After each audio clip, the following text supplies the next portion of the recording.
장미애는 며칠 전 그녀는 딸 세리와 범수의 교제를 마침내 지지하고 허락했다.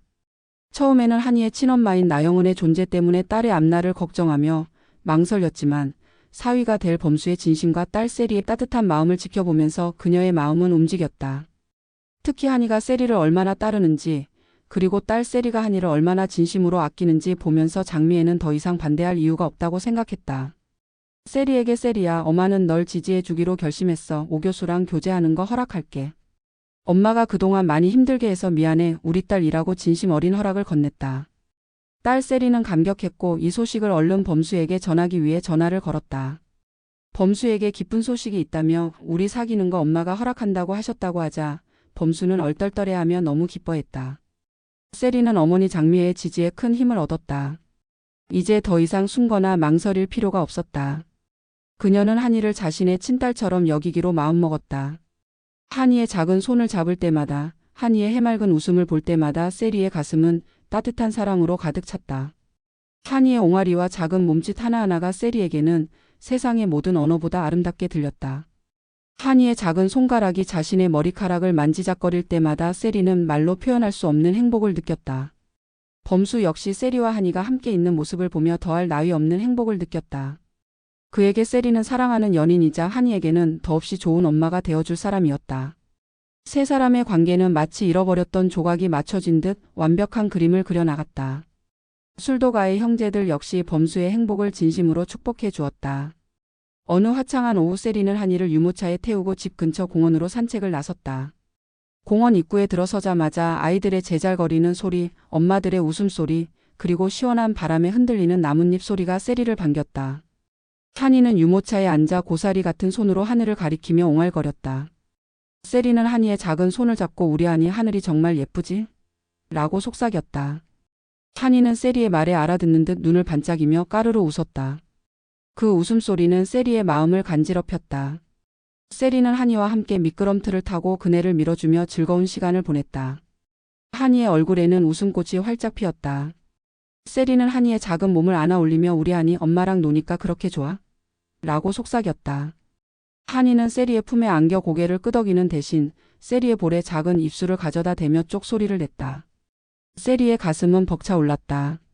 이 작은 아이의 순수한 애정 표현에 그녀는 세상의 모든 것을 얻은 듯 행복했다. 그녀는 한이를 꼭 안아주었다. 잠시 후 세리는 한이와 함께 벤치에 앉아 쉬고 있었다. 옆 벤치에 앉아있던 다른 아기 엄마들이 세리에게 말을 걸었다. 아기가 정말 예쁘네요. 몇 살이에요? 세리는 환하게 웃으며 한이의 나이를 알려주었다. 자연스럽게 육아 이야기가 오고 갔다. 아이가 잘 먹지 않는다는 엄마의 고민에 세리는 자신이 범수와 함께 한이에게 먹였던 특별한 간식 레시피를 알려주었다.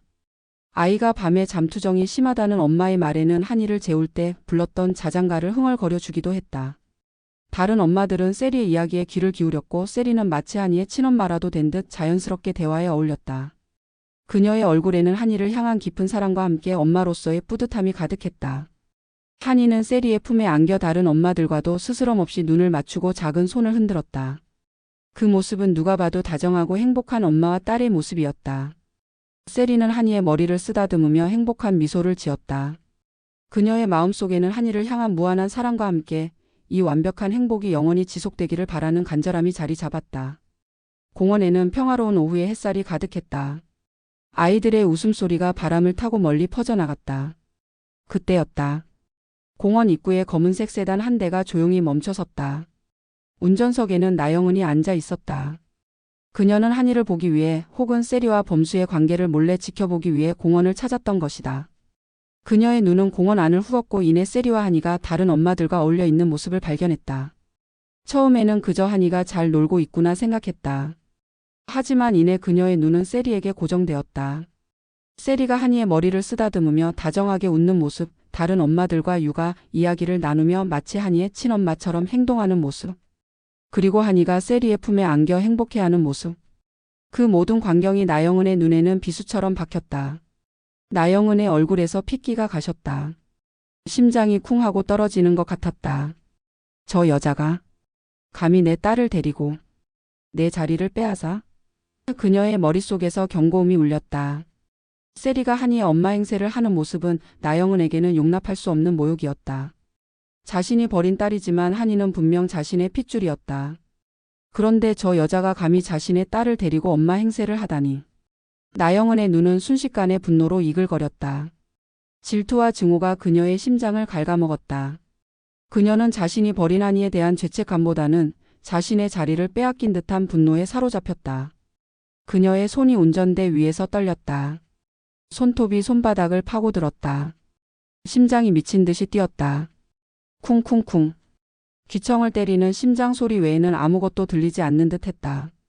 그녀는 세리를 향한 증오와 분노를 주체할 수 없었다. 그녀의 머릿속에는 오직 세리를 제거해야 한다는 생각만이 지배했다. 저 여자가 사라져야 하니도 범수도 그리고 자신의 자리도 다시 돌아올 수 있다고 그녀는 믿었다. 나영은은 시동을 걸었다. 엔진 소리가 낮게 울렸다. 그녀의 눈은 오직 세리에게 고정되어 있었다. 공원 안의 사람들은 아무것도 모른 채 평화롭게 시간을 보내고 있었다. 아이들은 모래밭에서 장난을 치고 엄마들은 수다를 떨고 연인들은 벤치에 앉아 속삭였다. 그 평화로운 풍경 속으로 검은 세단이 서서히 움직이기 시작했다. 나영은은 엑셀을 밟았다. 차는 속도를 높였다. 시속 30km, 40km, 50km. 차는 맹렬한 속도로 세리가 앉아있는 벤치를 향해 돌진했다. 타이어가 아스팔트를 긁는 소리가 날카롭게 울렸다. 엔진 소리는 점점 더 커져 마치 맹수가 포효하는 듯 했다. 나영은의 얼굴에는 섬뜩한 미소가 떠올랐다. 감히 내 딸을, 내 자리를 내가 빼앗아? 그녀의 마음속에서 복수심이 활활 타올랐다. 공원 안의 사람들은 뒤늦게 차의 움직임을 알아채고 비명을 질렀다. 위험해. 차가 와요. 아이가 있어요. 누군가 소리쳤다. 비명 소리가 공원 전체에 울려 퍼졌다.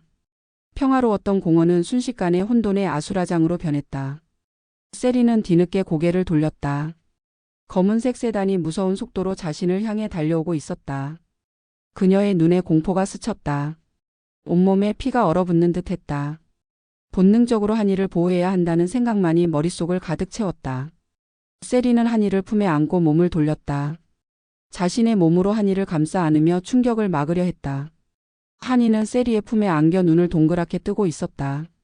갑작스러운 상황에 놀란 듯 작은 입술을 삐죽거렸다. 작은 손이 세리의 옷자락을 움켜쥐었다. 쾅. 굉음과 함께 차가 세리를 그대로 들이받았다. 세리의 몸은 종이장처럼 허공으로 솟구쳤다가 벤치와 바닥에 부딪히며 고꾸라졌다. 그녀의 품에 안겨있던 한이는 충격으로 세리의 품에서 튕겨져 나갔지만 세리가 온몸으로 충격을 막아낸 덕분에 크게 다치지는 않은 듯했다. 한이는 바닥에 넘어져 엉엉 울음을 터뜨렸다. 작은 몸이 파르르 떨렸다. 그녀의 눈은 세리가 쓰러진 곳을 향해 있었다. 작은 손이 세리를 향해 애처롭게 뻗어졌다. 나영은은 차를 멈추지 않았다. 세리를 친 후에도 그녀는 그대로 엑셀을 밟아 공원을 빠져나갔다. 그녀의 얼굴에는 섬뜩한 광기가 서려 있었다. 뒤도 돌아보지 않고 그녀는 그대로 도망쳤다. 그녀의 마음속에는 세리를 제거했다는 뒤틀린 만족감과 함께 아무도 자신을 잡을 수 없을 것이라는 오만함이 가득했다. 그녀의 눈은 핏발이 서 있었고 입가에는 섬뜩한 미소가 걸려 있었다. 타이어가 아스팔트를 긁는 소리가 멀어져 갔다. 공원은 순식간에 아수라장이 되었다. 사람들의 비명 소리와 한이의 울음소리가 뒤섞여 울려 퍼졌다. 구급차 불러요. 빨리. 다른 엄마들이 놀라 세리에게 달려갔다. 세리는 피를 흘리며 바닥에 쓰러져 있었다. 그녀의 눈은 흐릿했고 의식은 점점 멀어져 갔다. 하지만 그녀의 손은 한이가 넘어져 울고 있는 곳을 향해 애처롭게 뻗어 있었다. 그녀의 입술이 미세하게 움직였지만 아무 소리도 나오지 않았다. 오직 한이를 향한 간절한 마음만이 그녀의 눈빛에 담겨 있었다. 한이는 바닥에 엎드려 울고 있었다. 작은 손이 세리를 향해 뻗어졌다. 그녀의 작은 몸은 충격과 공포로 파르르 떨렸다. 그녀의 울음소리는 점점 더 커져갔다. 범수는 술도가에서 한이와 세리가 공원에 갔다는 말을 듣고 잠시 후 공원으로 향하고 있었다. 멀리서 들려오는 비명 소리와 사이렌 소리에 그의 심장이 불길하게 뛰기 시작했다. 그는 공원을 향해 미친 듯이 달렸다. 그의 눈앞에 펼쳐진 광경은 참혹했다. 쓰러져 피를 흘리고 있는 세리 그리고 그 옆에서 울고 있는 한이. 범수의 세상이 무너져 내렸다. 세리야. 한이야. 그의 절규가 공원 전체에 울려 퍼졌다. 그는 쓰러진 세리를 품에 안고 오열했다. 한이를 안아 올리자 한이는 범수의 품에 안겨 흐느꼈다. 구급차가 도착하고 세리는 곧바로 병원으로 옮겨졌다. 범수는 한이를 안고 세리의 뒤를 따랐다. 병원 응급실은 긴장감으로 가득했다. 의사들은 세리의 상태를 살피며 분주하게 움직였다. 범수는 초조하게 기다렸다. 한이는 범수의 품에 안겨 잠이 들었지만 작은 몸은 여전히 파르르 떨리고 있었다. 장미애는 딸 세리의 소식을 듣고 병원으로 달려왔다. 응급실 문을 열고 들어선 장미애는 피투성이가 된 딸의 모습에 충격으로 주저앉았다. 세리야. 내 딸. 세리야. 그녀의 절규가 병원 복도에 울려 퍼졌다. 범수는 한이를 장미애에게 안겨주며 세리의 곁을 지켰다. 장미애는 한이를 품에 안고 흐느꼈다. 딸의 위태로운 모습과 손녀의 충격받은 모습에 그녀의 가슴은 찢어지는 듯 했다. 그녀는 나영은의 잔인함에 치를 떨었다. 나영은은 공원을 빠져나온 후에도 미친 듯이 차를 몰았다. 그녀의 심장은 여전히 격렬하게 뛰고 있었지만 그 안에는 뒤틀린 만족감과 함께 알 수 없는 불안감이 스며들기 시작했다. 내가 무슨 짓을 한 거지? 또 잠시 이성을 되찾으려 했지만 세리를 향한 증오와 질투가 다시 그녀를 지배했다. 그녀는 차를 외진 곳에 세우고 차체를 살폈다. 범퍼에 미세한 긁힘과 핏자국이 보였다. 그녀는 황급히 물티슈로 핏자국을 닦아냈다. 아무도 자신을 보지 못했을 것이라고 완벽하게 처리했다고 스스로를 다독였다. 하지만 그녀의 손은 멈출 수 없이 떨렸다. 그녀의 머릿속은 온통 사고 현장의 잔상과 한이의 울음소리로 가득했다. 나영은은 며칠 동안 은둔하며 외부와의 접촉을 피했다. 뉴스를 통해 사고 소식을 접했지만 자신의 범행이 드러날까봐 두려움에 떨었다. 그녀는 자신이 저지른 끔찍한 일의 무게에 짓눌려 잠을 잘 수도 밥을 먹을 수도 없었다. 매일 밤 악몽에 시달렸고 낮에는 환청과 환영에 시달렸다. 세리의 쓰러진 모습, 한이의 울음소리가 계속해서 그녀의 귓가에 맴돌았다. 그녀는 차를 외진 주차장에 숨겨두고 혹시 모를 증거를 없애기 위해 차를 세차하고 내부를 청소했다. 손에 묻은 피를 지우고 타이어에 묻은 흙을 털어냈다. 하지만 아무리 닦아내도 지워지지 않는 죄책감과 불안감이 그녀를 갉아먹었다. 그녀는 점점 더 초췌해지고 신경질적으로 변해갔다. 작은 소리에도 화들짝 놀라며 창밖을 살폈다. 누군가 자신을 쫓고 있다는 망상에 시달렸다. 경찰의 수사는 빠르게 진행되었다. 공원 사고는 단순한 교통사고가 아니었다. 목격자들의 진술은 한결같이 고의적인 돌진을 지목했고 현장에 남겨진 타이어 자국과 차량 파편들은 범행의 잔혹성을 증명했다. 수사팀은 즉시 공원 주변의 모든 CCTV를 샅샅이 뒤졌다. 사고 발생 시간 전후로 공원 진입로와 퇴장로를 지나간 모든 차량의 목록을 확보했다. 수백 대의 차량 중 특정 시간대에 공원을 빠져나간 검은색 세단 몇 대가 용의 선상에 올랐다. 경찰은 이 차량들의 소유주를 파악하고 사고 이후 차량의 행적과 소유주의 동선을 추적하기 시작했다. 그 과정에서 나영은의 차량이 포착되었다. 사고 직후 급하게 외곽으로 빠져나간 점, 그리고 며칠 동안 차량이 특정 장소에 은닉되어 있었던 점이 수상했다. 경찰은 영장을 발부받아 나영은의 차량을 압수수색했다. 차량의 범퍼와 하부에서 미세한 손상 부위가 발견되었고 사고 현장에서 수거된 차량 파편과 정확히 일치했다. 또한 차량 내부에서는 급하게 지운 듯한 핏자국과 함께 세척액의 흔적이 발견되었다. 결정적인 증거였다. 경찰은 나영은의 행적을 추적했다. 그녀가 며칠 동안 은둔하며 외부와 단절된 생활을 하고 있다는 사실을 파악했다. 그녀가 숨어 지내던 외딴 오피스텔의 주소를 특정하고 조용히 그녀의 은신처를 포위했다. 나영은은 창밖을 응시하며 불안하게 손톱을 물어뜯고 있었다. 그때 현관문 밖에서 인기척이 느껴졌다. 쿵쿵쿵. 규칙적이고 단호한 발걸음 소리. 그리고 이어진 짧고 강한 노크 소리. 그녀의 심장이 발끝까지 곤두박질 쳤다. 설마. 아니야. 아무도 모를 거야. 그녀는 애써 자신을 다독였지만 몸은 이미 굳어 있었다. 노크 소리가 다시 울렸다. 나영은 씨, 경찰입니다. 문 여세요. 그 목소리를 듣는 순간 나영은의 얼굴에서 핏기가 가셨다. 그녀의 눈은 공포로 가득 찼다. 모든 것이 끝났음을 직감했다. 그녀는 문을 열고 들어서는 경찰을 보고 그대로 주저앉았다.